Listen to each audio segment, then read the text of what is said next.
Thank you, everyone. Wonderful to see so many people here tonight, and I really welcome you to a really important conversation for Mallacoota community. Can I just start by acknowledging the traditional owners of the land on which we meet today, the Mallacoota people, and pay my respects to elders past and present and emerging.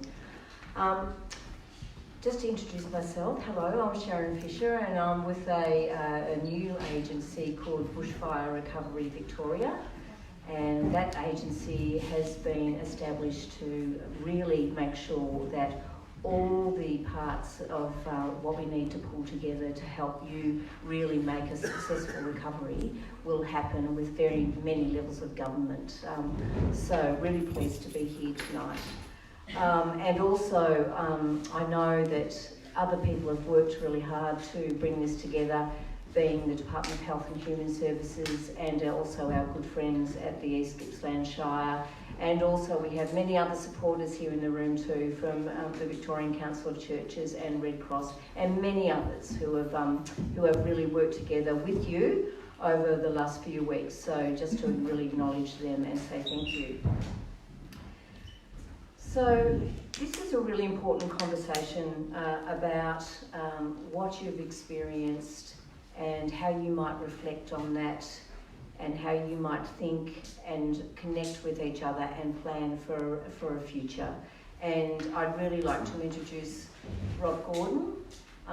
And Rob is a clinical psychologist and has experienced bushfire himself, and has had many years in responding and working with communities around disaster. So I'm sure that you're going to hear some really fantastic stories and take away some very valuable ideas and also practical solutions for what you might do. So without any further ado, I really welcome Rob.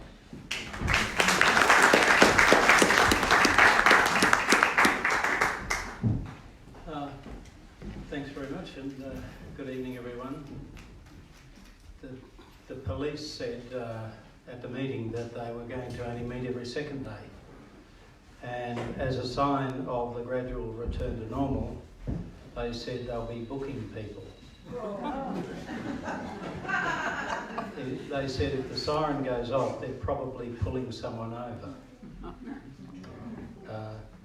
as opposed to informing you that there's a disaster happening. Now, that's a really important point, isn't it? Because there's been a suspension of a lot of normal processes.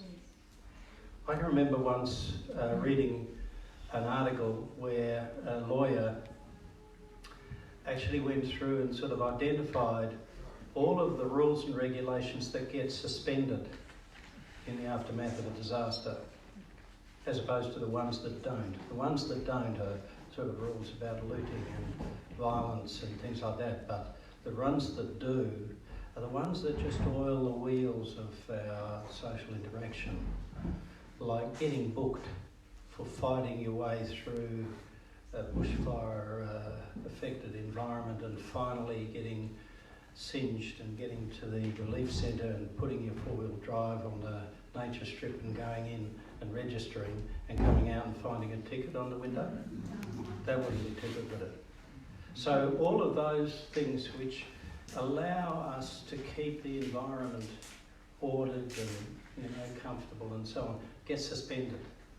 And it's like we drop away that structure, and everyone comes back to the basics, and we all look after each other by and large, and help each other out and become generous and volunteering and allow people to live in our houses and get back to the core human values, really, for a short time. And we do that because life becomes very simple. It's simplified by the disaster down to life and death, destruction and maintenance, and it's a dramatic experience to suddenly have the veneer of civilization peeled away, and what do we find there? Real human gold, don't we? People care for each other. People feel hurt and upset when they hear about what's happened to people, even if they don't know them. there's a sense of belonging even to people you don't know. I mentioned the other day the little town of Jindavik in near Bulbor, and after Black Saturday, when the fire went through, everyone who was in the town, when they started to meet up, hugged each other. 4 years later, when I was there for a meeting, they said, "We've had the hug club here all this time, but only amongst the people that were there." They had such a profound experience of encountering each other. It was only just starting to break down, that very intense emotional connection. And so this is a really profound experience. What puts us into this really fundamental state, this peeling back the layers and getting to the core? Well, what puts us there is something really dramatic that cuts through all of the fabric of assumptions of everyday life, the things that make us secure, that life is predictable and safe, and so suddenly that's out the window. And secure routines. We live our life in routines, don't we? Isn't it annoying when you can't do your routines? You know, it's annoying to be in somebody else's bathroom and do your routine in the morning. Why would they put the taps that way round? And, you know? Because we like to just do our routine in the morning without thinking. Because all of that time we can, I call it mulling, we can mull things over. Just, you know, I remember a woman telling me after Black Saturday, the thing she used to love was coming home at the end of a busy day and cooking the dinner. She just loved cooking, and that was her, she said it was her time of unwinding. I find that incredibly onerous and complicated. But you know, we're all different. So she used to unwind by cooking. But she said it was so annoying to be in somebody else's kitchen because they kept their pots in such stupid places. She's saying stupid because it's not just, oh, that's a curious way to keep it. But why the hell would you keep your pots there? Can you see that she's charged up? And she's trying to settle down, but she would settle into her routines and just calm down. But the routine's not there. It's like having a tack in your shoe, you know. She tries to relax and she can't. She keeps. So this whole business of our routines just gets tossed aside, and we go back to this very, very simple life for a little while. But then it's unsustainable. What keeps us in that state is that magical stuff called adrenaline. Adrenaline is our survival mechanism. It puts us in survival mode. And it puts us in what we call a state of heightened arousal. We're energized. Did you notice you seem to have an enormous amount more energy?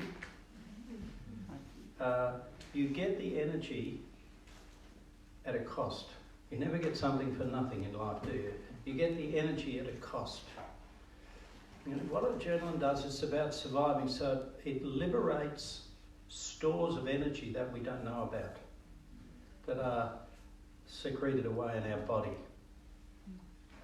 in our liver and various other places.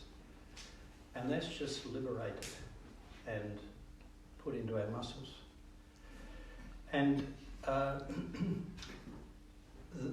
the great advantage we have in doing that is that adrenaline throws us out into the world. It throws our attention out into the world and narrows and focuses it onto the detail that is relevant to our problem. So we get this tunnel vision, and we're only interested in the thing that we're interested in. So it's very common that people will not really put things in context. I remember once at a nasty bushfire close to Adelaide, to Melbourne, and the minister decided to come and have a visit 6 weeks after to see how it's all going. And he met this very cranky community member. He'd given this nice speech about the recovery service and thanked all the workers and everything.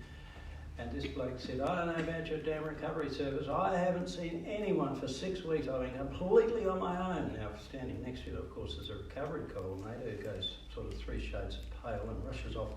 and looks up the records. This man has had 2 home visits and 4 phone calls. So every week he's had a contact. Why doesn't he remember them? Well, he probably would remember, do you remember this lady who came and visited? Yeah.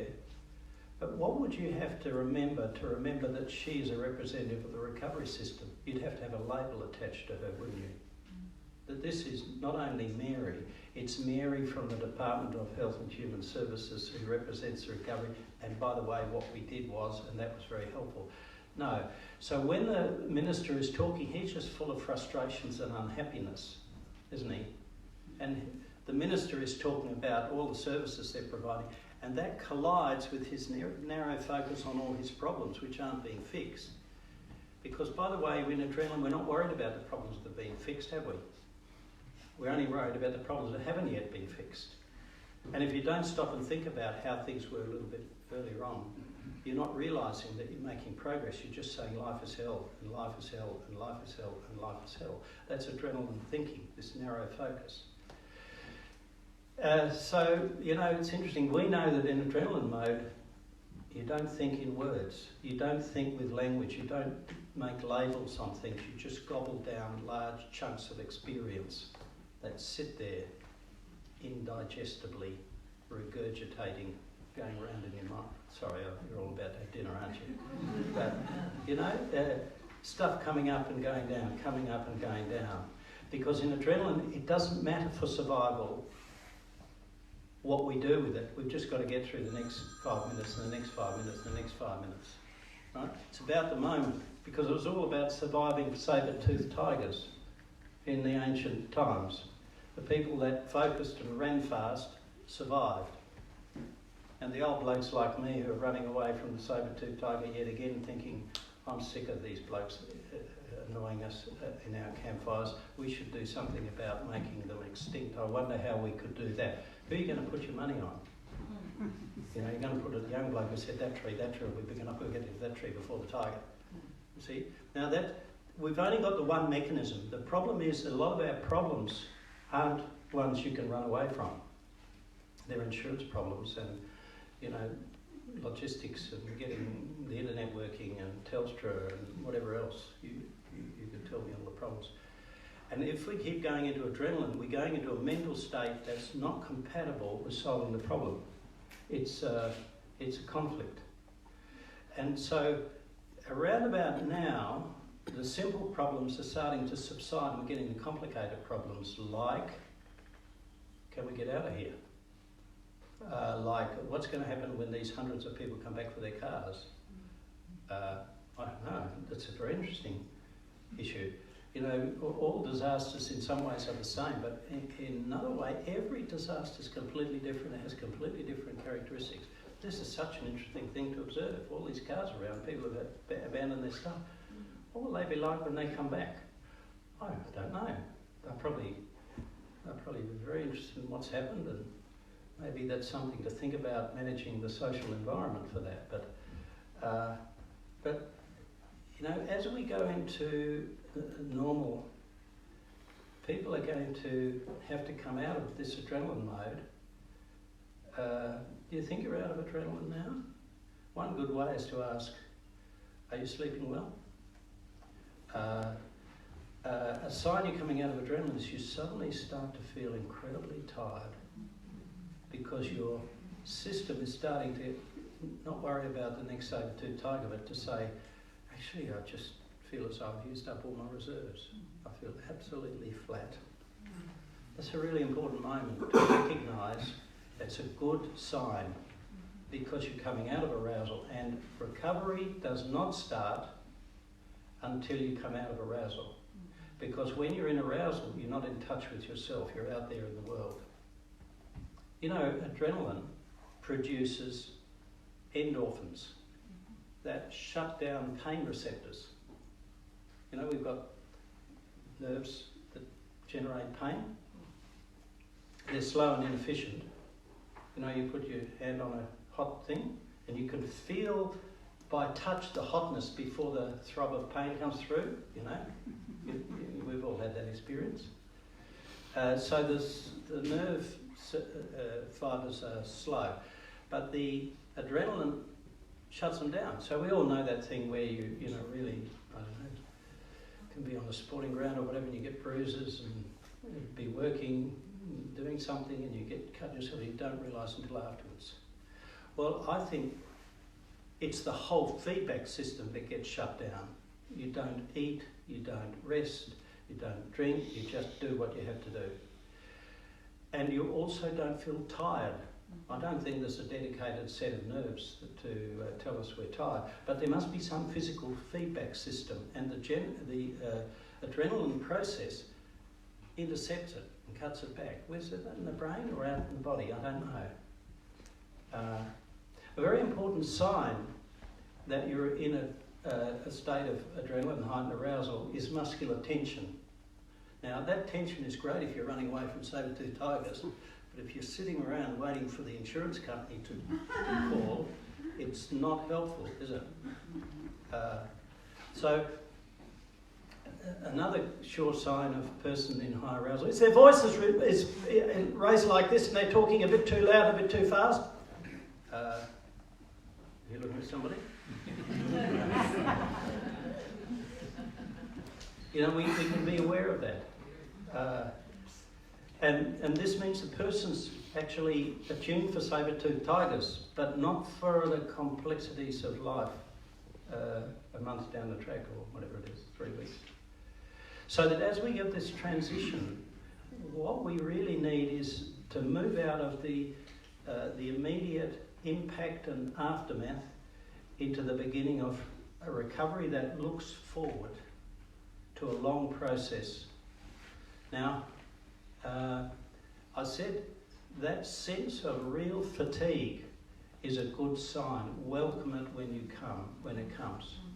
And try very hard to listen to it and respect it and do what gives you the energy back. It will take you a while. What is it, 3 weeks? 4 weeks? 3 weeks.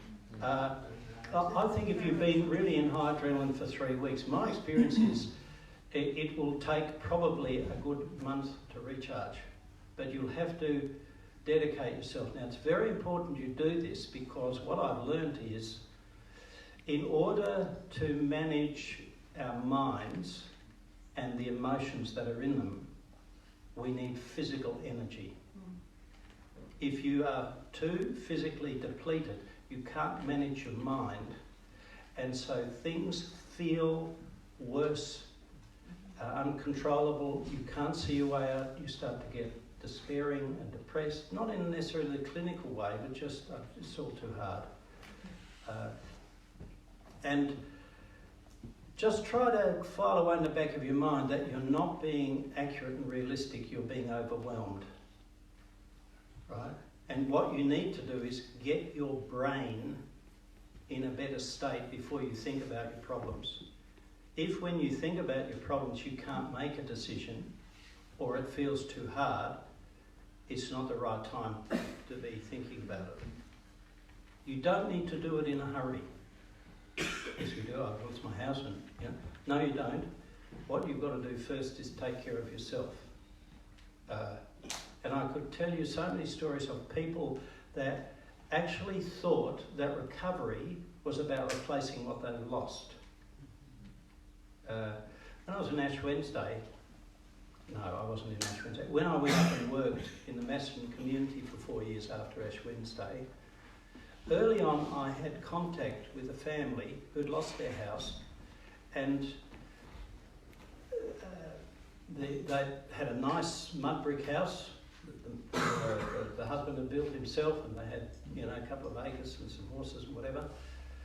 Nice 2 kids.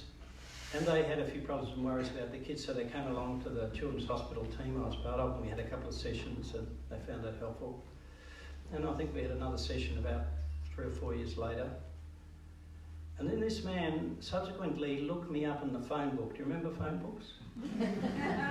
He looked me up in the phone book 5 years after Ash Wednesday, so it's another several years later, and made an appointment. He came in and he told me the following story. What he did was and his wife was out with her girlfriends, and the fire came so quickly, all he could do was bundle the kids into the car and drive away. He comes back the next morning and it's just complete rubbles and ruin, and he's poking around there, and his neighbour comes across, who's also lost his house. He said, "It's terrible, isn't it? What are you going to do?" And he said, "Well, I'm going to rebuild. What else going to do?" So his neighbour said, "Well, I'll help you." Oh, that's fantastic. So the two of them then spent the next 6 months rebuilding the mud brick house every minute that they weren't earning their living. And at 6 months they were ready to move in, lock up, just to skeleton. And they moved in, and he felt utterly and completely exhausted. His neighbour comes trundling over and says, "Fantastic, you moved in, I'm going to start my house now." So what does he feel? I've got to help my mate. So he spends the next 6 months helping his mate build his house. 3 years later, he and his wife have divorced. They've sold everything. He's living in a flat near the airport and sees his family once a fortnight, his kids. And, this man said, "I don't know what happened. I thought I had a good marriage. Everything seemed to be going along fine until the fire. I don't really understand what happened, but it's all gone." Now, see, what happened was he didn't realise that you have to put energy into whatever you value. So he didn't put any energy into his marriage. He took it for granted because it had been good. And it didn't last the distance. It ran out of steam. Everything needs to be maintained, doesn't it? Even gutters. You've got to actually get up there and clean them out and so on. And so what he did was, he actually made the mistake of saying the priority is the replacement of what I've lost. So he replaced something that could be replaced any time, and he lost what he could never replace, which was his family. And during the recovery period, which I would say is for the next couple of years, this is the important time that will determine how the disaster affects you. Whether in fact it means you come out with a massively reduced quality of life, or whether you come out maybe not quite so financially well off. A lot of people, rarely are people well insured. I did have a colleague who once told me that he had an ex-wife who, when she saw the smoke on the horizon in the wrong direction on Ash Wednesday, she rang up the insurance company and doubled the insurance on her house and paid for it with a credit card. You can't do that now. But you could in 1983 apparently, and she got out of it very well. He said that's the sort of person she was. So she actually did well with it, but most people don't. And a lot of people will say, "I'll never be quite so financially well off," or "I've lost precious things that I'll never get back." So there is this element of loss that we can't replace. But you can build a new house anytime. You can recreate, lots of community activities, but the question is, what is so important that you can't replace, not just in terms of your personal life, but in terms of your community networks, your friendship groups. There was a woman who worked in the community health centre that I got to know quite well in that area, and she had lived in the area, and her parents had lived in the area. She grew up in there, and her parents had lived there for many years. The parents lost their house, and then she lost her house. So it was 2 generations of loss. And she went through and rebuilt and so on, and then some years later she actually took a job in the Children's Hospital, and we sort of ran across each other and thought, "Oh, that's fantastic, we'll have lunch together." I was starting to get a bit of a picture of the complex processes that happen. One of the things I had noticed was the kind of tensions and problems that emerge in the community afterwards. that create irreversible losses, the breaching of friendships, the disruption of the sense of belonging and so on. I could name a number of communities in Victoria where the evidence would be that over the next few years, there's something like between 40 and 60% turnover of the community. That's very painful when you have a sense of belonging. Now, you know, people have got to do what's right for them, don't they? They've had this great big thing, maybe they've lost their house or they've had a traumatic experience and doesn't feel the same. And so they've got to actually come to a point where they make a decision for the future. And some people will say, no, I don't want to rebuild. Some people will rebuild and then say, no, I don't feel right here, I'm going to move. And, you know, I've met people. In the Grampians, I met a man who came to a community meeting in 2011, I think it was, 2012, something like that. And he said, you know, I remember you from Ash Wednesday. We lost our house. And I said, I hope things are going well for you. He said, yeah, we moved out here and we've had a really nice life. We made a change, a completely different lifestyle. You know, that's right for him. What about the friends that he would have left? They would have felt sad, wouldn't they?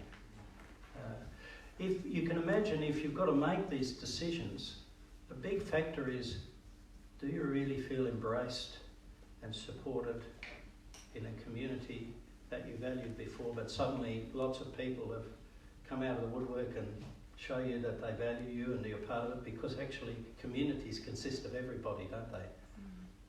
We like some people, we don't like other people, but actually it consists of everybody. And we only become clear about that in an event like this.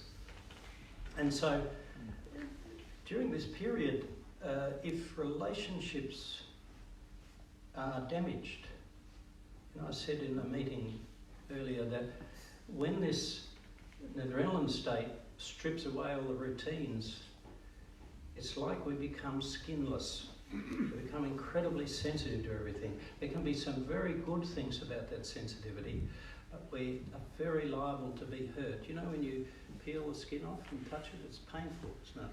And so words and gestures and comments can be really hurtful. Rumours and everyone's emotionally charged up and self-centred. We're always self-centred in adrenaline. And so you get this sort of friction once the sort of sense of unity of the common enterprise against the fire and, you know, evacuation and food and all that. Once it gets a bit more complicated, as it's starting to now, you get this sense of, hang on a second, why are you sort of claiming attention because you don't seem to have been affected in the way I was? It's all very well for you. You evacuated before the fire and lost your house. You've only lost stuff. I thought I was going to die, and I thought my family had all died, and I feel irreversibly traumatised, you know?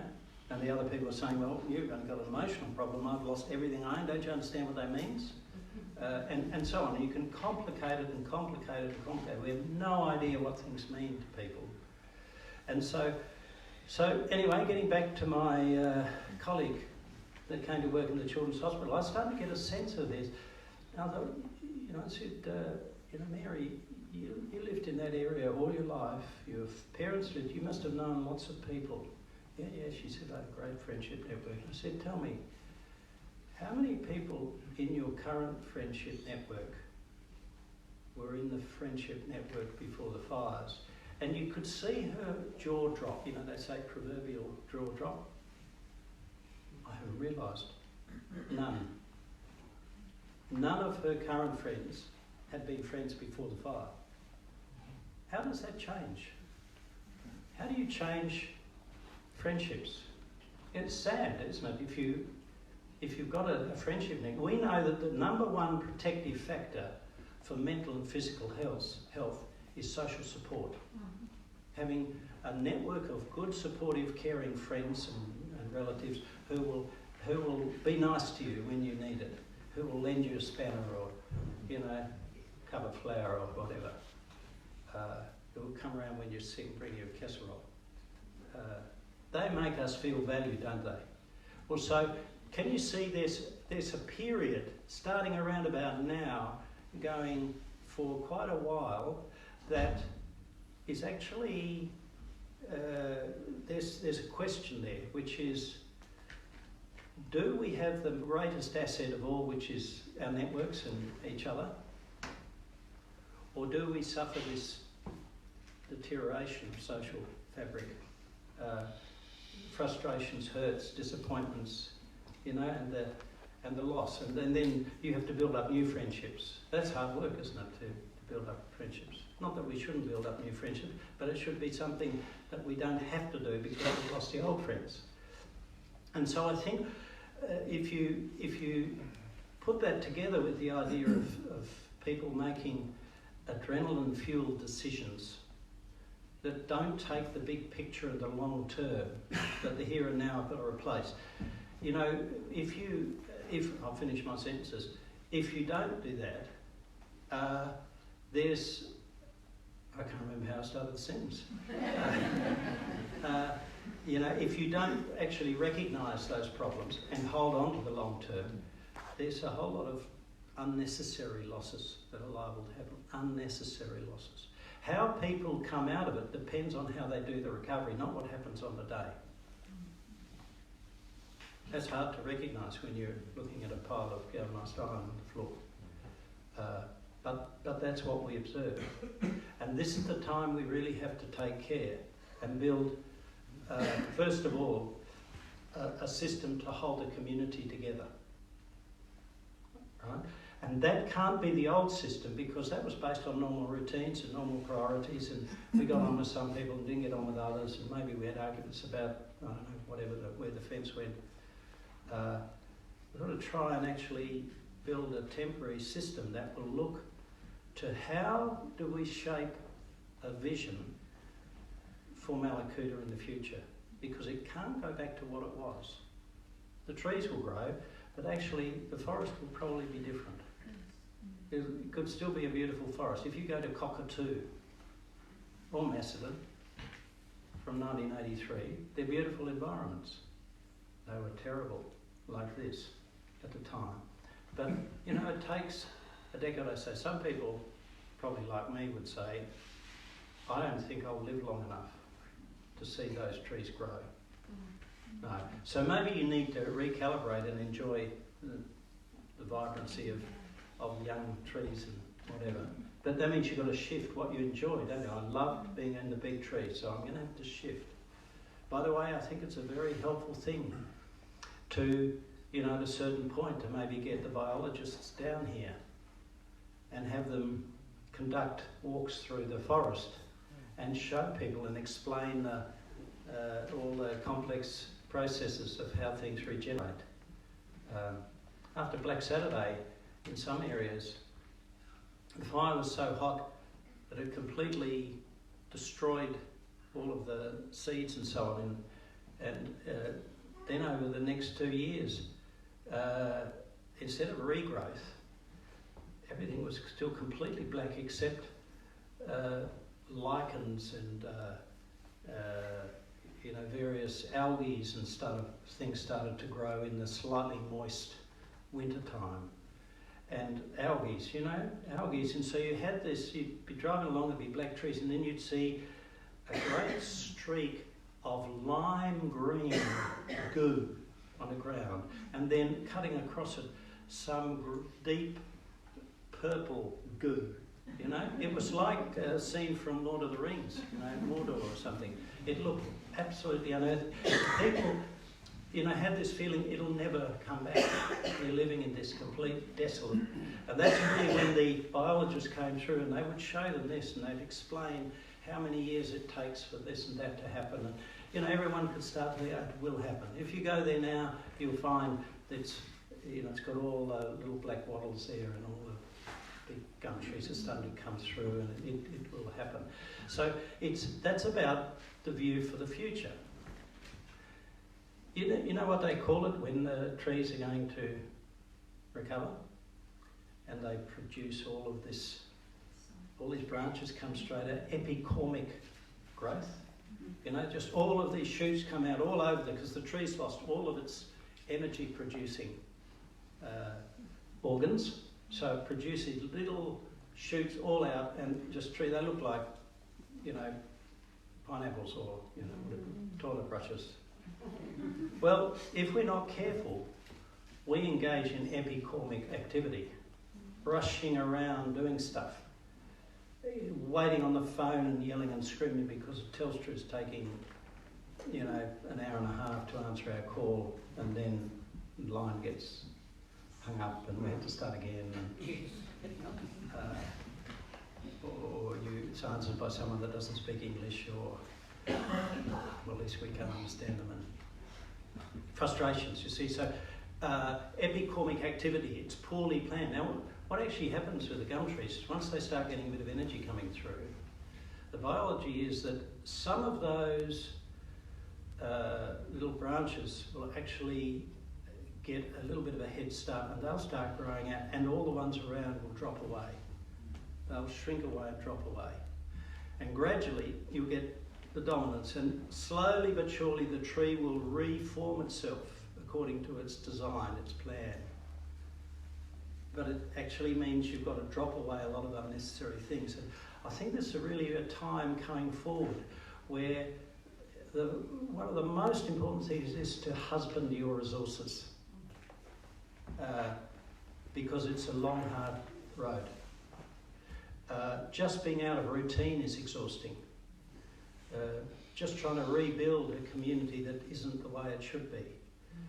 It requires a lot more energy. Do you notice that? It just ordinary things just take a lot more energy. You feel more tired.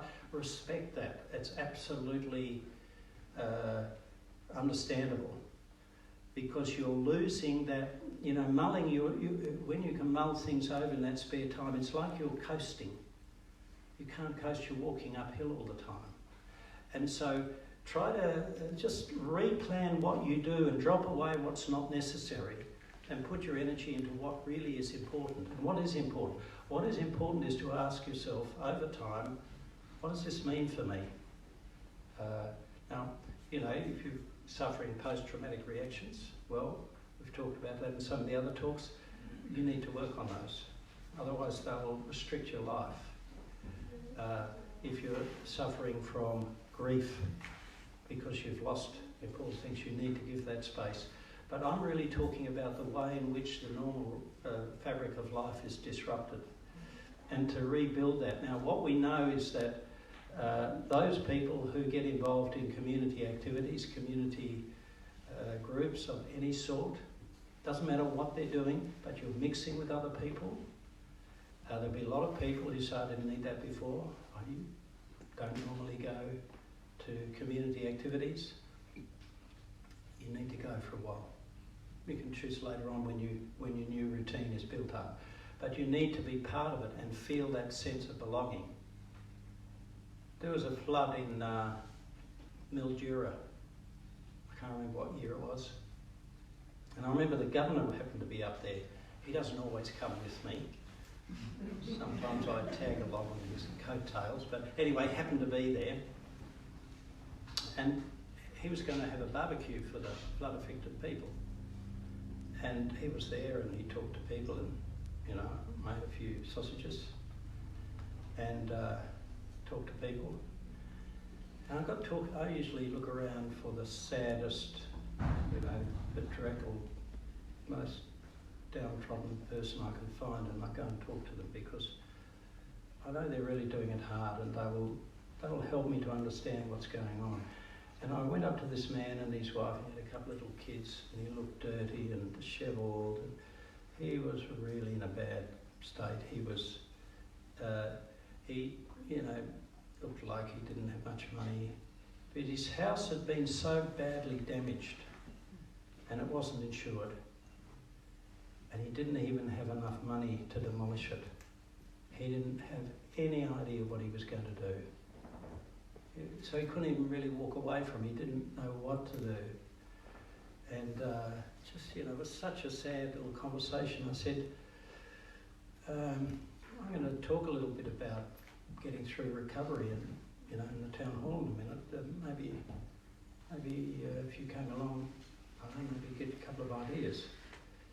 He said, oh, his wife looked actually quite interested. He said, oh, we don't go to things like that.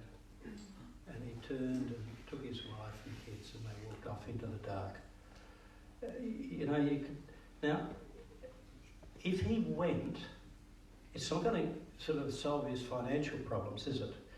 But if you're in that stress mode, that's the only thing that you can see your recovery is pitched for. But if he came, he might get some information, he might get an idea, he might meet someone, there'd be some recovery people around, he'd go and talk to them. And, if he'd come, I would have sidled up to the DHHS and I said, go to talk to that bloke, he's in big trouble.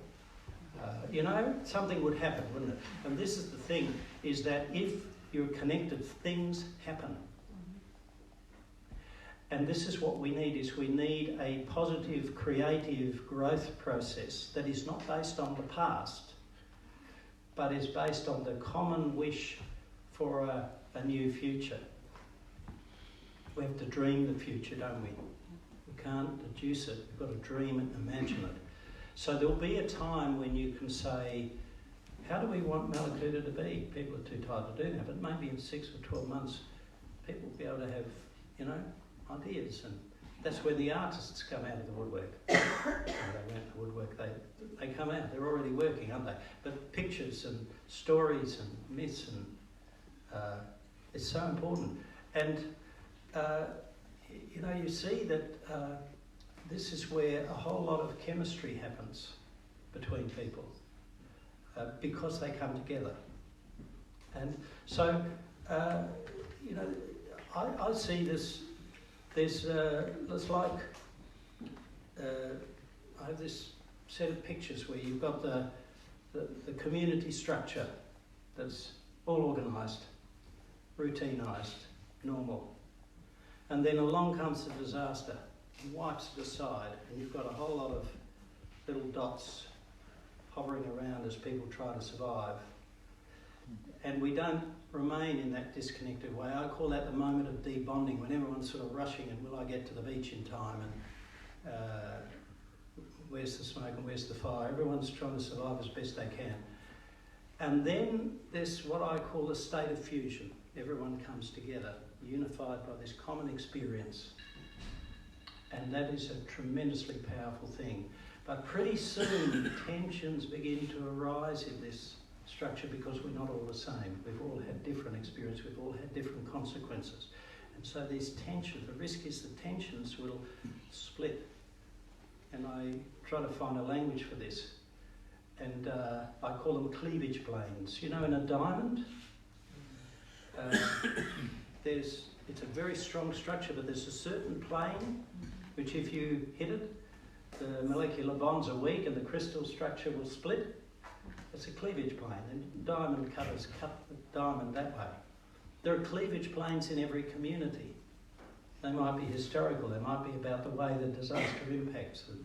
Maybe between the people who are here and the people who weren't here, the people who lost their houses, the people who weren't, the people who should have. Any difference has the potential to split people, unless we understand the need to hold it together. And when I ask myself, what's happening in the pre-disaster community? The pre-disaster community it's very complicated. We have multiple relationships. If we don't agree about politics, well, we might go to the same church, or we might go to bowls together, or we might, enjoy a glass of wine, or, the community holds itself together because in spite of differences, we have commonalities. And when you have suddenly the disaster becomes a whole culture, it becomes brittle. It has the risk of cracking and fissuring and these cleavages. So what we need to do is depersonalise them. The cleavages feel personal because you are doing this and I don't like it, or you're getting assistance and I'm not, or you were here and I'm not. It feels personal, but actually you pick those up by asking yourself, what group does that person belong to and what group do I belong to about the disaster? And is that happening between any other encounters between people with the same sort of relationship? And then you start to see, hey, This is a broader thing. And so what we think is very important from experience is the formation of a temporary communication system and social organisation of the community getting together and working out how they will pull their minds on the task of recreating their community. Not replacing. The word recovery starts getting used in English in Elizabethan times. And it means to regain a lost state of health. We recover from an illness. We don't get better than we were before, but we get back to where we were before. Wealth. I recover from a financial loss. Things of that sort. The recovery implies you get back what you lost. It's not the right word. Because people say, I can't be the same. It's a huge experience. It takes a while to realise how huge it is. So we really need some word like recreate. I think of pro-covery instead of recovery. Re means going back, pro means going forward. I like making up new words, but they don't take because they don't make sense. But, going forward. What's the covering that has to be replaced? I think the covering is the connected covering of our bones with social fabric. It's really the community is primary, and it needs to be recognised and safeguarded and looked after. We didn't have to before, it was just organically there, but now we need to put it there. You don't have to worry about your leg, but if you have a deep cut, you have to have it stitched up. You've got to pay a lot of attention to it and do a lot of things and have some physio and all the rest of it to actually get it working again. And that's sort of what we need to do here. So I understand that there are some activities towards getting a community advocacy group or planning group. I think it's really important to participate in that. It doesn't matter how you do it as long as it's the way as a community you can go with. Try not to make it what I want. Try to actually keep going back to the core principles. Otherwise, if we're in high arousal, speaking with a high voice and feeling a lot of muscular tension, I really think it should be this way. I'm in high arousal, aren't I? And if I'm in high arousal, I'm really just locked onto something that makes me feel better. And we all need to understand arousal and help each other combat arousal. It's the problem. We need to calm ourselves down. Once we get into this longer term, I want to bring this to an end with a bit of a longer term picture. So you have the adrenaline, and then you have this long working process. We have a different chemistry to deal with the chronic stress.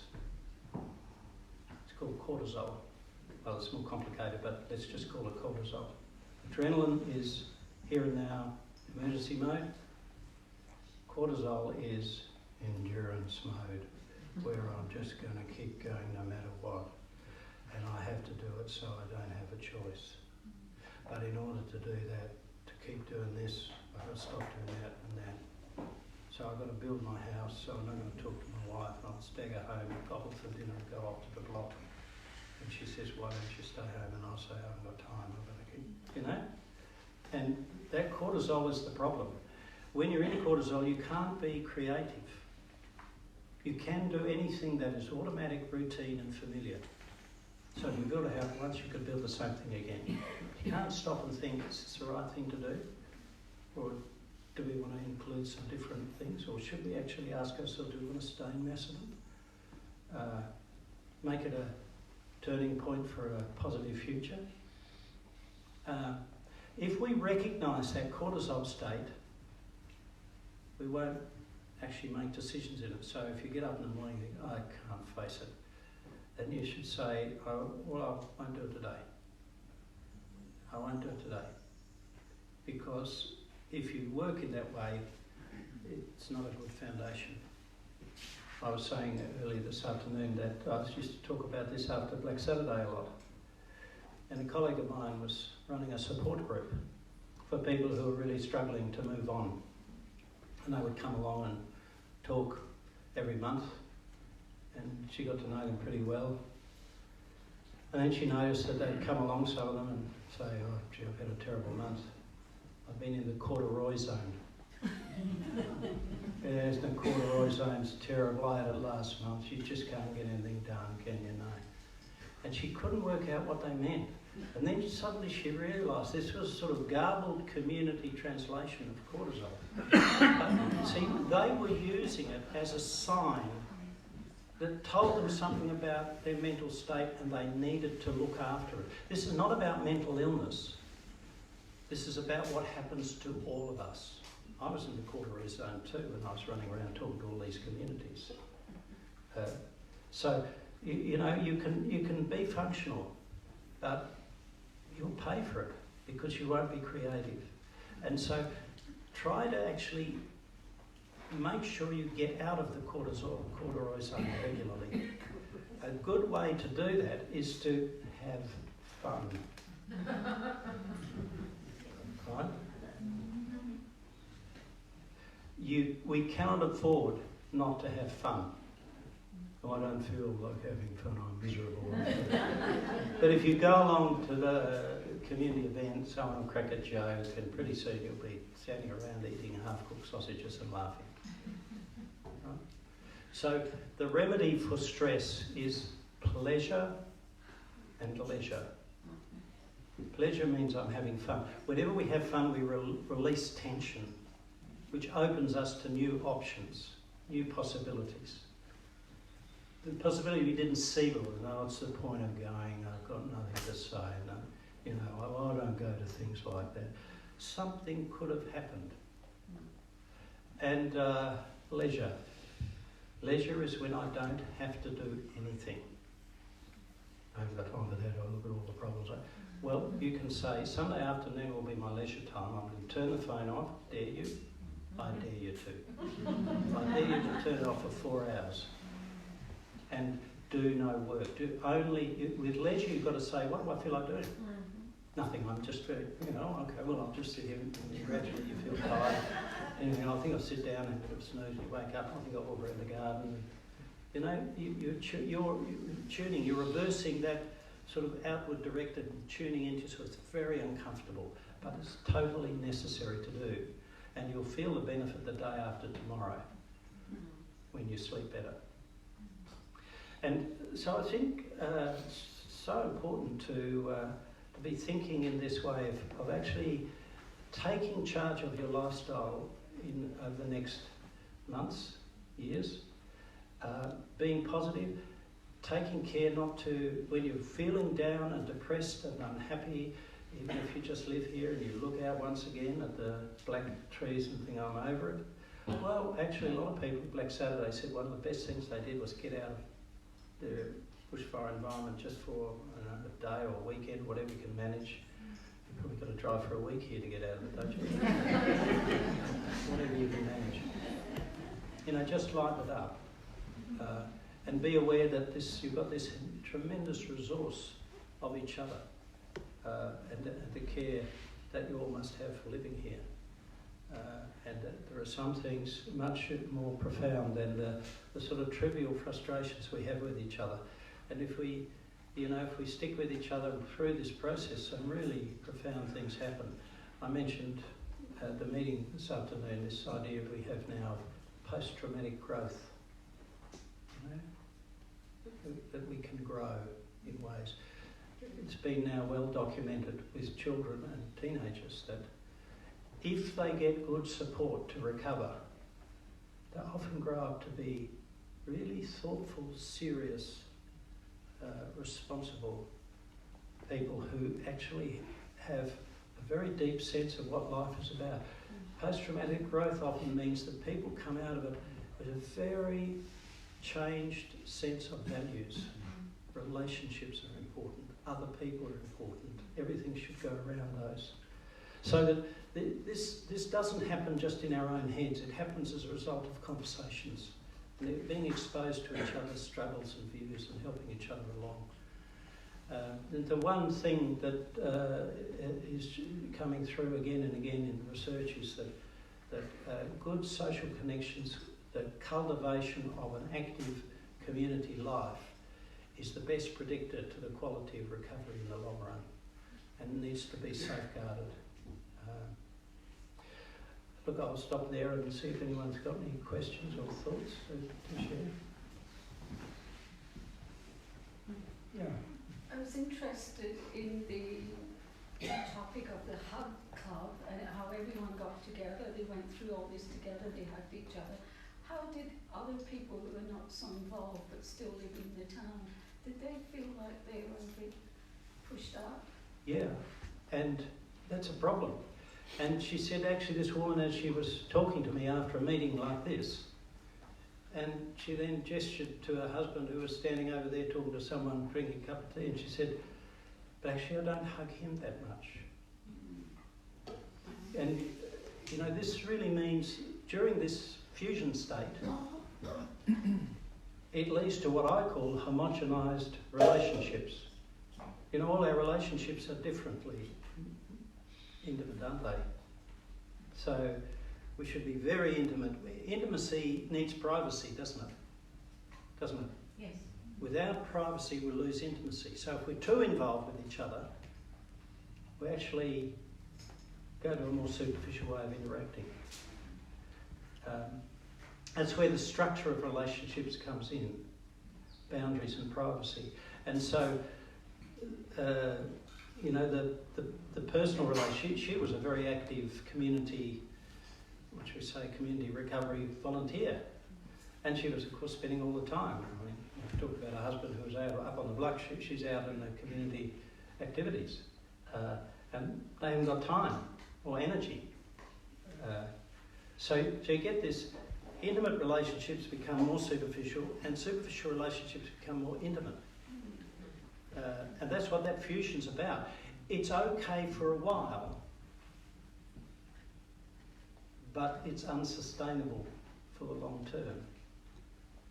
You know, we've got to get back to this, back to the structure. This is the transition you're in the process of, I think, is finding your way back to a fabric of life.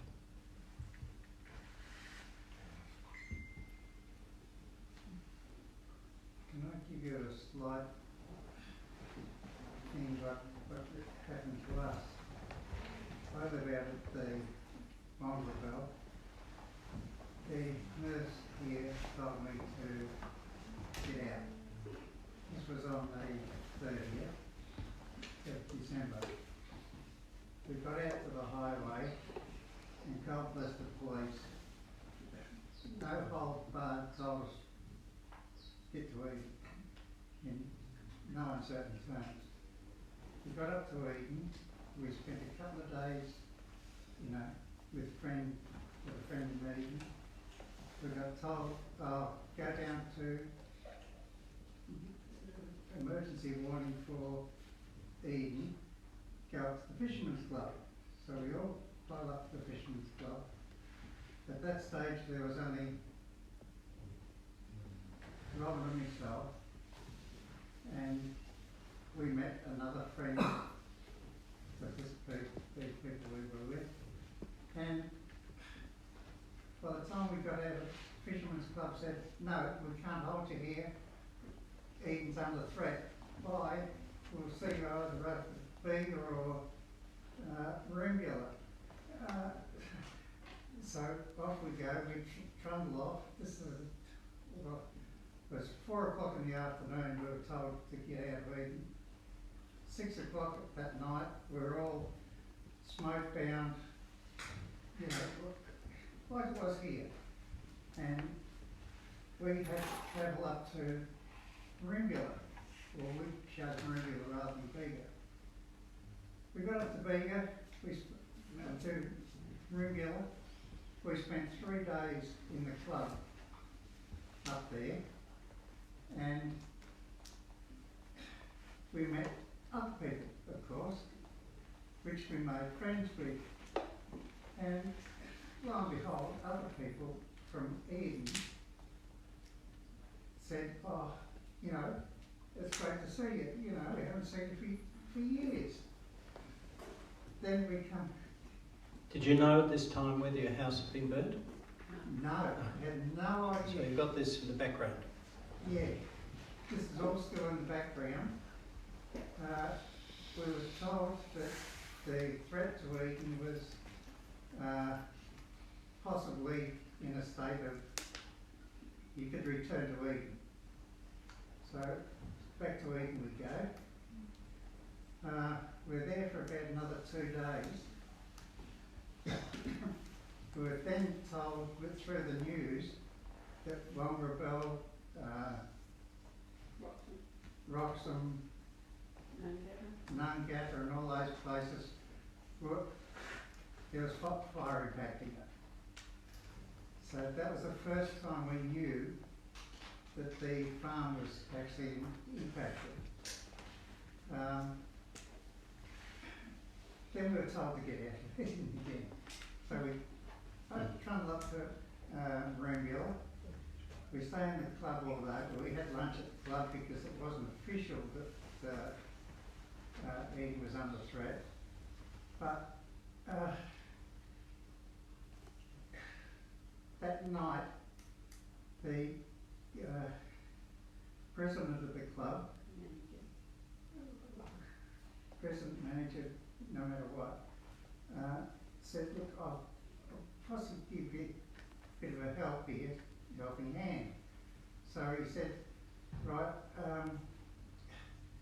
we'll put you on to the emergency recovery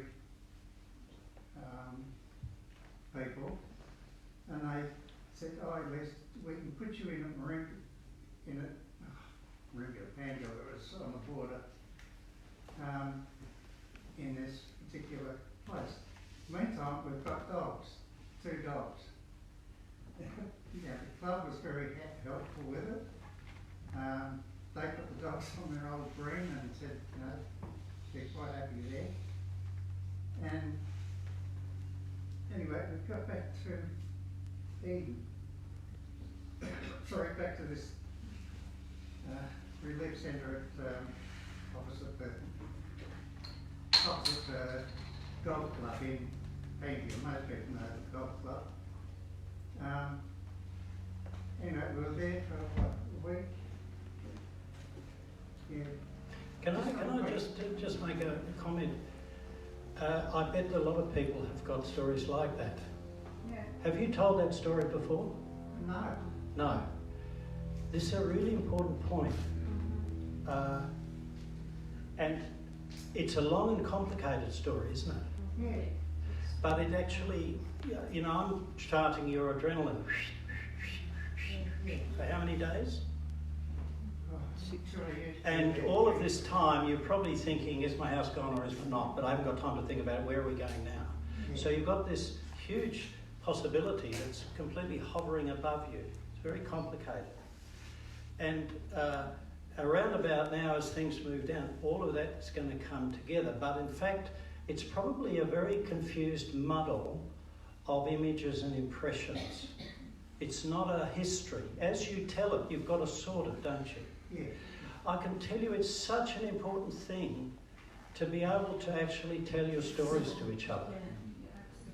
This is what happens when you meet together and sit together and tell your stories.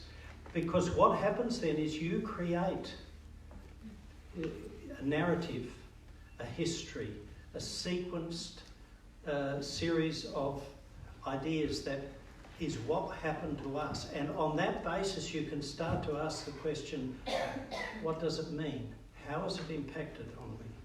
Now, some people, you know, it's been shown in America that if people write a journal after a traumatic event and just keep that journal, they have almost as much good effect as if they go and see a counsellor.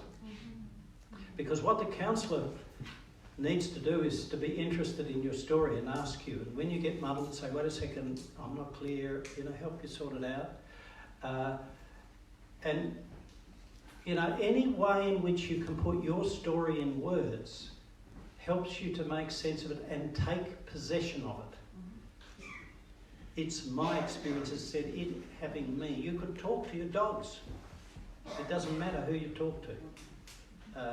But if you talk to a human being, you might get something back more than a lick, although sometimes that's better than, you know. So I think I'm really grateful to you to bring that up, because I bet nearly everyone in the room would have a story of some sort. But really value those stories and tell them to each other, and it will change you. It's what you say that will help you clarify it.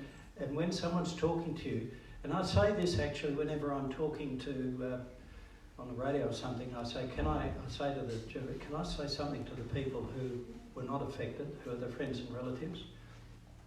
Because what the affected people say is they need to tell their stories over and over again, because we're so full of them, aren't we? Once is not enough. And our friends and relatives say, oh look, they're saying, they don't say, look, I'm bored, it's not entertaining, don't tell me to do it. They'll say, look, you've got to move on, you've got to put it behind you, but you can't. Well, the way you put it on is to actually process it. And so what I say when I get the chance is, they need to talk. One of the best things you can do is listen, because if somebody doesn't listen, I don't talk, do I? And when you listen, don't listen to the 80% that they told you last time, and the time before, and the time before, and the time before. Listen to the 10% that they didn't say, that they're saying this time, and the 10% that they said that they're no longer saying. You know, that'll be where the processing is going. Gradually, they'll work it through. But it'll take a long time, because it's a huge experience. This is what happens when we get together. And you must forgive your traumatised friends and relatives outside the area for not getting it. Isn't it lucky they haven't been through such a bad experience? And that's where you actually will need each other to do this journey.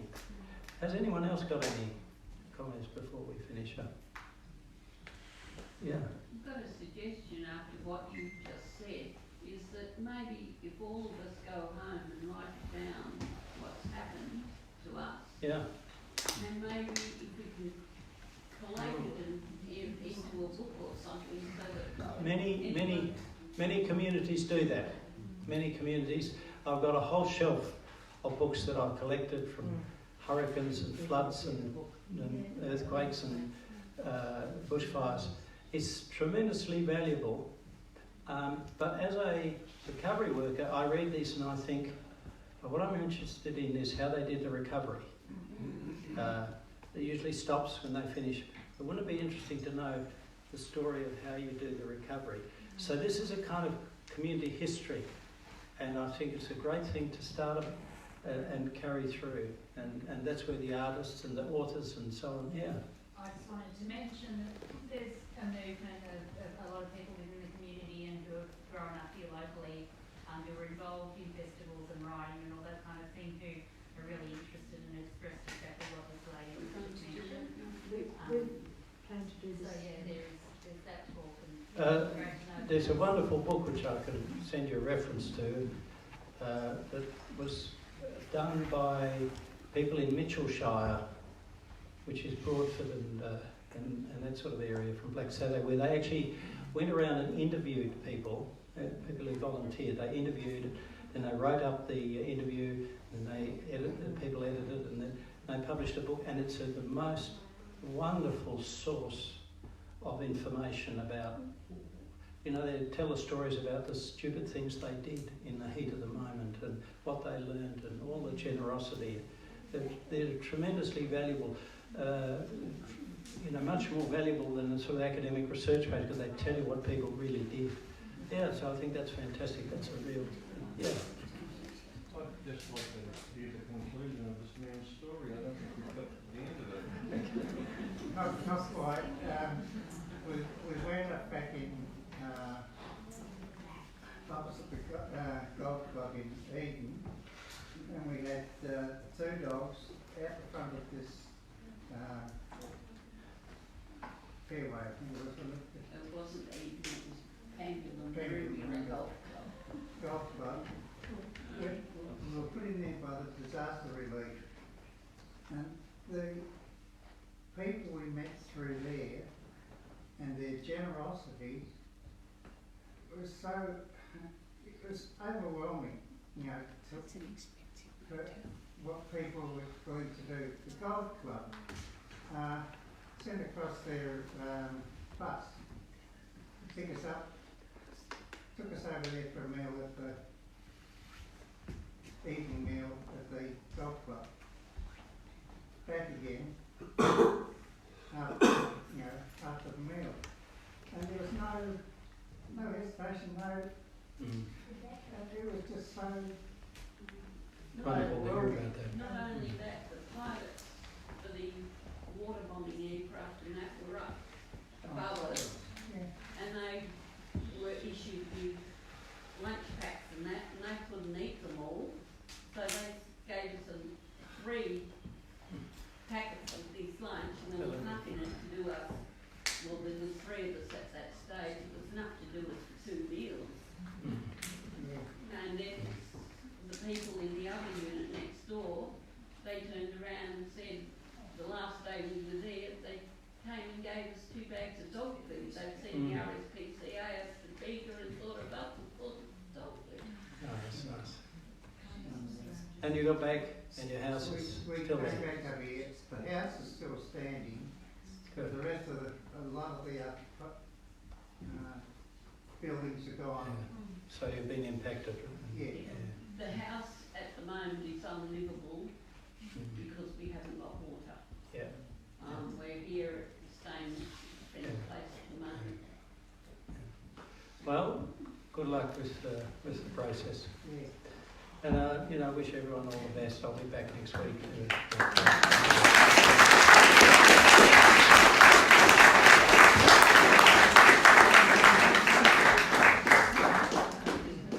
Thank you, everybody, and really want to say thank you for spending time tonight and listening so intensely as you have, and I really hope that you can take what Rob has shared with us, his insights as an experience and his amazing wisdom, and just start that conversation in the community. So thank you very much for attending, and another hand.